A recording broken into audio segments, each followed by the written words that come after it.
How did a search for spices lead Europeans to dominate the world and still hold power today? In this video, we dig into how Europe conquered Africa. Not by accident, but by design. Europe was chasing goods from India because their survival depended on it. Spices were used for food and medicine, silk showed status, and gold built empires. Without them, Europe had no power. But once they saw Africa's riches, a mission of trade turned into a mission to control the land and the people.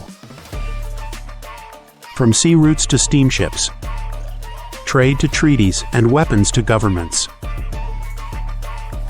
You'll see how the hunt for India turned into global domination, and how Africa became ground zero for Europe's rise. What was Europe looking for? Long before Europe took over Africa, they were stuck. The goods they wanted came from the East.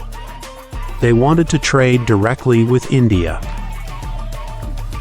But Europe had a problem. Muslim empires controlled the land paths to Asia.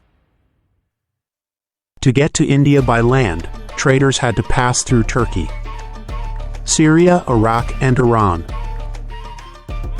The Ottomans made them pay heavy taxes,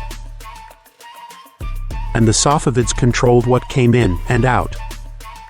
It was a long, risky journey that drained time and wealth. Europe needed a new route, and Portugal made the first move. In the 1400s, Prince Henry of Portugal sent ships south along Africa's west coast. He wanted a sea route around the continent, not into it. They were not trying to conquer Africa, they were trying to get past it. By the late 1400s, Portuguese ships reached the southern tip of Africa. Then Vasco da Gama made it to India in 1498. That changed the game. Spain followed. Then the Dutch, the British, and the French joined in. But as they moved along Africa's coast, they saw something else.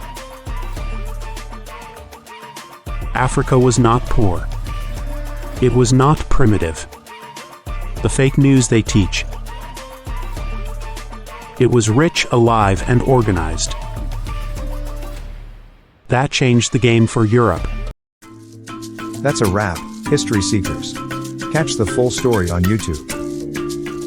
Thanks for watching. Peace and love.